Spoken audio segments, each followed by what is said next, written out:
In 1992, composer Jack Stamp was approached by the Ohio Private College Instrumental Conductors Association to compose a new work which was suitable for high school bands and small college ensembles. Prior to Chorale and Toccata, Jack Stamp had a decent-sized catalog of published works for wind band, which included Antithogram, Elegy for English Horn and Wind Ensemble, Past the Equinox, Remembrance of Things to Come, Gevorkene Fanfare, Elegy and Affirmation, Cenotaph, The Melting of Winter's Snow, and Fanfare for the Great Hall. These works varied in difficulty level, and Chorale and Toccata as well as Cenotaph and others were meant to be accessible works. Both are excellent choices for developing bands who would like to perform quality repertoire at the grade 4 level. In creating this series, I sought to highlight high-quality literature for the wind band idiom, and that certainly includes works which can be performed at all levels of musical development. It's vitally important and at times difficult to find works of quality at the lower levels for these groups to perform. It's my opinion that music that is of quality is music that is not just merely a teaching tool, but also has to still be artistic in merit and substantive in its message and craft. In Chorale and Toccata, Stamp crafts an accessible, multifaceted work in 2 sections. The opening chorale begins utilizing a minimalist technique while also making use of the full band, including all the percussion, in an effective gesture while also presenting the first thematic idea. The theme is then presented in 2-part presentation by the English horn and bassoon, then a fully harmonized presentation by the brass. The percussion is again featured in a brief transition that catapults us into the toccata portion of the work.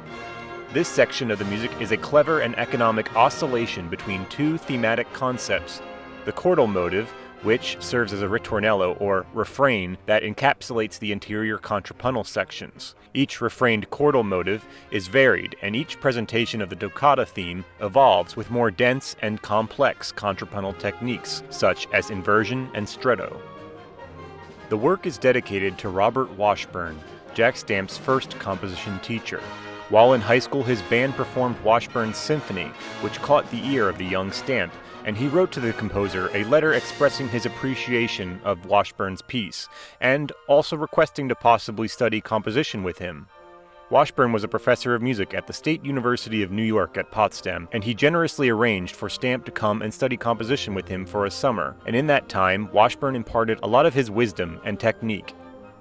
Washburn was a successful composer of music in the middle part of the 20th century, and was also well pedigreed as he had studied composition with Norman Lockwood while in the Air Force Band in Texas, and through the Air Force grant he had been able to go to Paris and study with Nadia Boulanger, arguably the most famous composition teacher of the 20th century, having taught nearly all the greatest American composers, including Aaron Copland, Roy Harris, David Diamond, Walter Piston, Roger Sessions, and even Quincy Jones. In his Chorale and Toccata, Stamp uses some of those tricks and tools he learned from Washburn in that summer. Those tools range from small things such as his resolution of dense harmony to a unison or fifth, and also how he utilizes the snare drum and tom-tom in 2/16 1/8 note bursts that propel the music while also creating an underlying dialogue between the 2 drums. More than just a tool, Stamp's use of the contrapuntal skills he learned from Washburn is demonstrated profusely in this and most of all of his pieces. And this mastery of counterpoint and harmony was what all those famous composers actually studied from Boulanger. She did not teach composition, but in fact standard harmony and counterpoint, while also nurturing and developing the composer's voice. While she knew of the modern techniques, she valued these important musical concepts and techniques as they are essential in developing a composer's craft.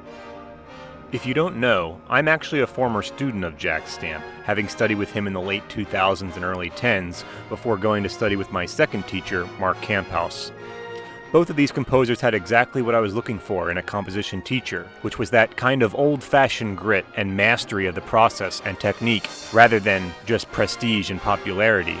I am the composer I am, and all the better for having been held to the same standards they were held to, and that their teachers were held to for the last century of my compositional lineage. And I get to have Nadia Boulanger in my composer family tree.